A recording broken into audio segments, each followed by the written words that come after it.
Allah Subhanahu wa taala berfirman di ayat ke-6 dan ke-7 surat Al-Fatihah, Ihdinas siratal mustaqim.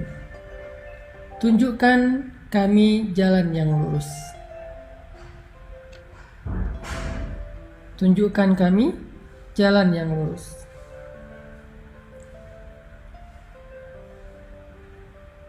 Saya menyampaikan di pertemuan sebelumnya bahwa surat Al-Fatihah itu adalah Ummul Quran. Ibunya Al-Quran 30 juz. Sehingga apa yang ada di dalam Al-Quran dari Alif Lam Mim sampai surat An-Nas itu semuanya dikandung maknanya di dalam 7 ayat surat Al-Fatihah. Semuanya dikandung di dalam 7 ayat surat Al-Fatihah. Jadi dia 7 ayat tetapi ada di dalam sekian ribu ayat Al-Quran. Makanya disebut dengan Ummul Quran atau disebut juga dengan As-Sab'ul Mathani, 7 ayat yang diulang-ulang. Salah satu di antara makna 7 ayat yang diulang-ulang selain diulang-ulang di dalam sholat juga berarti diulang-ulang penjelasannya, diulang-ulang pemaknaannya di dalam ayat-ayat yang lain di seluruh ayat Al-Quran. Ini ajaibnya surat Al-Fatihah. Makanya saya selalu bilang, siapa yang membaca surat Al-Fatihah, maka seperti membaca 30 juz Al-Quran. Keutamaannya kayak gitu. Termasuk ayat ke-6, ketika Allah berfirman, Ihdinas siratal mustaqim. Tunjukkan kami jalan yang lurus. Jadi di sini teman-teman kita berdoa agar Allah tunjukkan kita jalan yang lurus. Kita minta, ya Allah, beri kami petunjuk. Tunjukkan kami jalan yang lurus. Gimana caranya kami hidup? Gimana caranya kami mengisi hari-hari kami? Gimana caranya kami bisa pulang kepadamu dalam keadaan selamat? Gimana caranya agar kami bisa sampai kepada Engkau? Gimana caranya agar kami tidak salah jalan? Tunjukkan kami jalan yang lurus. Apa pelajarannya di sini, teman-teman? Ketika kita meminta kepada Allah untuk ditunjukkan jalan yang lurus, di sini tuh ada sebuah pengakuan kalau kita nggak tahu jalan. Di sini tuh ada sebuah kesadaran, self-awareness, kalau kita itu merasa bodoh, kalau kita tuh merasa nggak tahu apa-apa. Allah lebih tahu, Allah lebih berilmu, Allah lebih maha mengerti, Allah lebih bijaksana. Kita tuh bodoh, awam, nggak tahu apa-apa. Di sini sebuah iktiraf, sebuah pengakuan. Sehingga kalau ada orang yang membaca ayat Ihdinas siratal mustaqim, tetapi dia merasa lebih tahu daripada Allah, berarti dia belum membaca Ihdinas siratal mustaqim. Apapun bidang ilmu yang kita kuasai, kita tuh bodoh, teman-teman.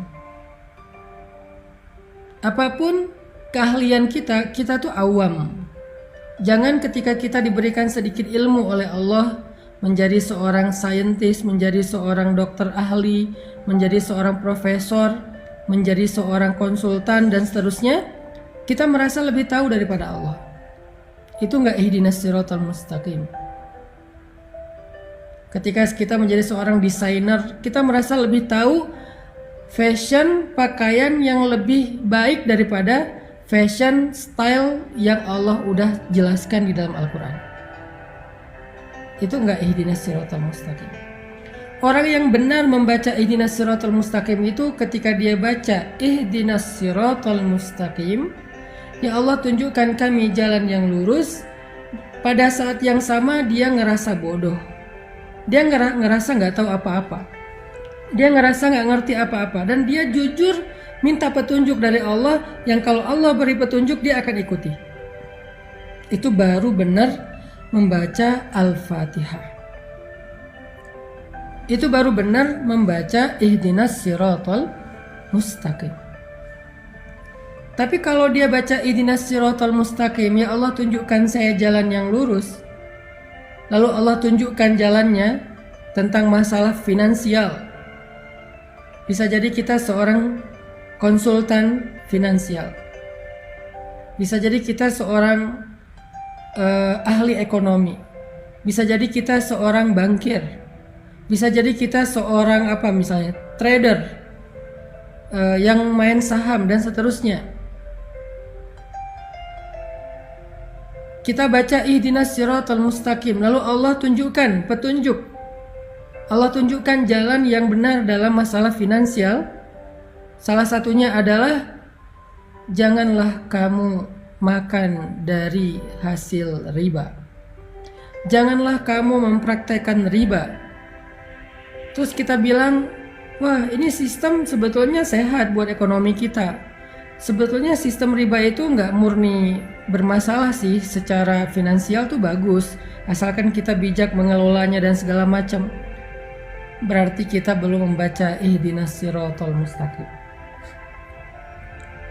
Berarti kita belum benar-benar menyadari kalau kita tuh bodoh, Allah lebih tahu. Rabbi, ana jahilun wa anta alimun. Ya Rabbi, saya itu bodoh dan Engkau maha tahu. Makanya saya bertanya kepadamu, makanya saya meminta kepadamu, ihdinas siratal mustaqim.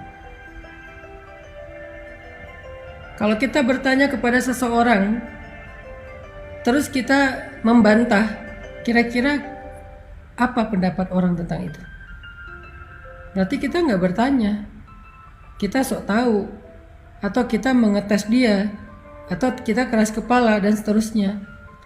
Makanya kalau kita baca ihdinas siratal mustaqim yang benar, hakut tilawah, kita mulai dengan self awareness.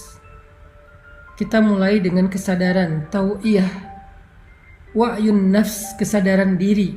Kita mulai dengan iktiraf, pengakuan bahwa kita bodoh, Allah maha bijaksana, Allah maha tahu. Makanya kita minta kepada Allah. Makanya kita bertanya kepada Allah. Makanya kita memohon kepada Allah, ihdinas siratal mustaqim. Ya Allah, tunjukkan kami jalan yang lurus.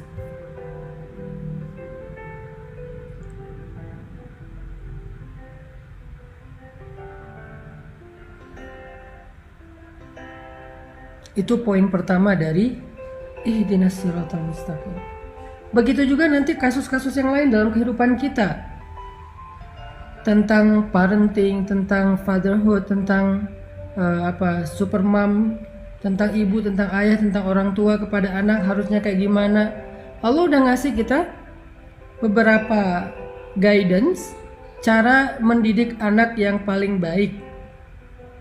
Terus kita sebagai konsultan parenting, konsultan pendidikan anak, nggak mau percaya dengan pendidikan, dengan konsep pendidikan atau petunjuk pendidikan yang ada di Al-Quran, bahwa mengajarkan Al-Quran dari kecil, mengajarkan sholat dari kecil dan seterusnya. Kita nggak percaya. Kita lebih percaya dengan kurikulum buatan kita sendiri, atau buatan manusia, atau buatan para ahli katanya. Berarti kita belum benar-benar punya self awareness saat membaca ihdinas siratal mustaqim. Apapun tentang kehidupan kita, Allah lebih mengerti daripada kita. Para psikiater, para psikolog, ketika mendapatkan seorang pasien, seorang klien yang punya penyakit mental illness, sakit mentalnya, lalu Allah Subhanahu wa ta'ala memberikan solusi di dalam Al-Quran, yaitu dengan memperbanyak sholat, sedekah dan zikir. Di dalam surat Al-Ma'arij, manusia itu halu'a, jazu'a, manu'a, labil intinya, illal musallin, kecuali orang yang sholat dan dawam dengan sholatnya. Artinya memperbanyak sholat sunnah, ada terapi ibadah. Dia nggak mau menyarankan terapi spiritual karena dia nggak percaya dengan spiritual healing. Dia lebih percaya dengan psikologinya, dan psikologinya berasal dari Sigmund Freud, bukan berasal dari Al-Quran. Bahkan kadang-kadang bertabrakan teorinya. Berarti dia belum membaca ihdinas siratal mustaqim. Dia merasa lebih tahu daripada Allah. Padahal Allah bilang, wallahu ya'lamu wa antum la ta'lamun. Allah lebih tahu dan kalian tidak tahu. Huwa a'lamu bikum idh ansha'akum minal ard wa idh antum ajinnatun fi butuni ummahatikum. Dia lebih tahu daripada kalian sejak kalian diciptakan dari tanah atau kalian masih janin di dalam perut ibu-ibu kalian.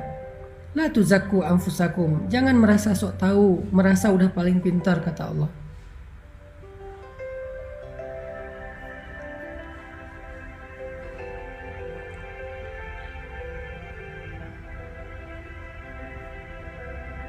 Jadi poin inti dari ihdinas siratal mustaqim yang pertama adalah kita membaca kalimat doa ini, membaca ayat ini sambil membangun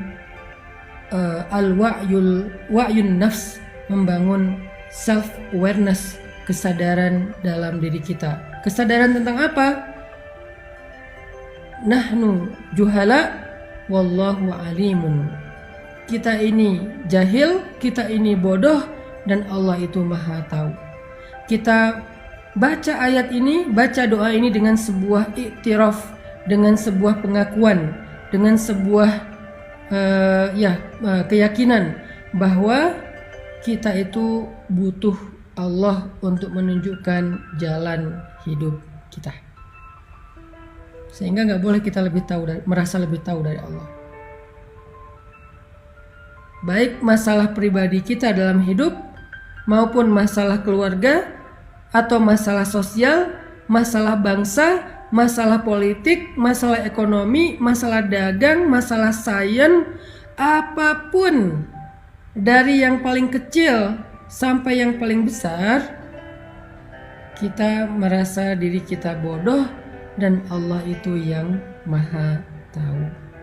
Kita merasa diri kita itu awam dan Allah maha bijaksana, sehingga kita meminta dengan sungguh-sungguh dan tulus, ihdinas siratal mustaqim. Ya Allah, tunjukkan saya jalan yang lurus, tunjukkan saya jalan untuk mendapatkan jodoh yang Engkau ridhoi. Kata Allah, la taqrabuz zina, jangan pacaran. Kok la taqrabuz zina terjemahannya jangan pacaran? Ya, karena pacaran itu adalah langkah-langkah mendekati perzinaan. Mungkin nggak nikah menjadi perzinaan? Nggak mungkin, karena nikah itu justru menutup pintu zina. Nikah menutup pintu zina. Karena orang yang melakukan hubungan suami istri setelah menikah nggak disebut berzina, disebut malah di sisi Allah. Jadi menikah menutup pintu zina, sedangkan pacaran membuka pintu zina. Ada yang sampai masuk ke dalam jebakan syaitan itu dalam banget, jebakan syaitan itu jauh banget. Ada yang masuknya setengah, ada yang masuknya di depan. Pokoknya dia membuka pintu dosa besar. Sehingga Allah mengatakan la taqrabuz zina. Saya menerjemahkannya dalam bentuk tafsir, jangan pacaran. La taqrabuz zina, jangan pacaran. Kita bilang enggak kok, pacaran enggak gitu, enggak akan membuat kita sejauh itu. Saya ngertilah, saya insya Allah sanggup menjaga diri dan segala macam. Saya percaya kok sama anak saya percaya kok sama pasangan saya dan segala macam. Siapa yang lebih tahu, kita atau Allah? Siapa yang lebih mengerti, kita atau Allah?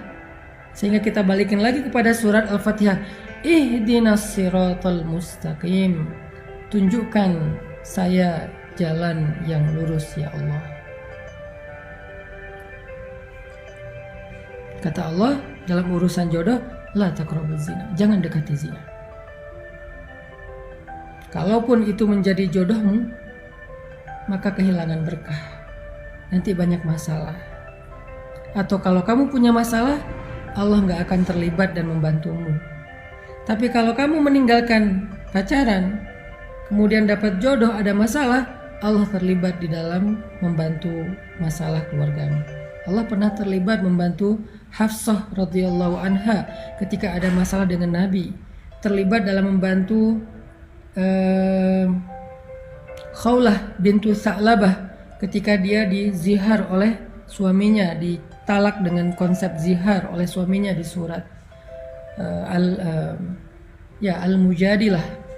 Allah membantu Hafsah di surat At-Talaq. Allah membantu Sayyidah Aisyah di dalam surat At-Tahrim, dan banyak lagi ayat-ayat Allah terlibat membantu permasalahan rumah tangga Nabi dan para sahabat. Kenapa Allah sampai turun tangan dalam masalah rumah tangga? Karena mereka memulai rumah tangga itu dengan cara yang Allah ajarkan, dengan petunjuk yang Allah tunjukkan. Ihdinas siratal mustaqim.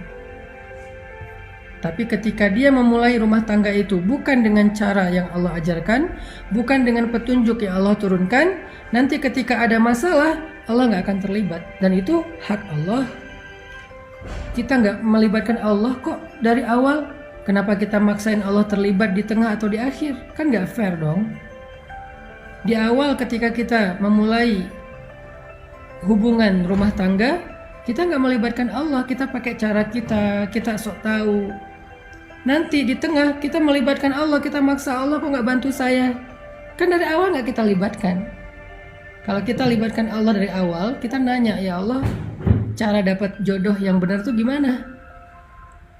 Allah bilang jangan pacaran. Terus caranya ta'aruf. Ta'aruf itu ada fikihnya. Ikuti aja fikih itu. Kalau belum berhasil, sabar dulu. Allah sediakan yang lebih baik. Kalau belum datang juga, sabar dulu. Berarti yang lagi disiapkan itu istimewa, makanya butuh waktu. Sampai ketemu, nanti ada masalah, Allah akan terlibat dalam menyelesaikan masalah kita atau bahkan membela kita. Karena kenapa? Kita libatkan Allah dari awal. Gimana melibatkan Allah dari awal? Ngikutin petunjuk yang Allah sudah turunkan. Ihdinas siratal mustaqim.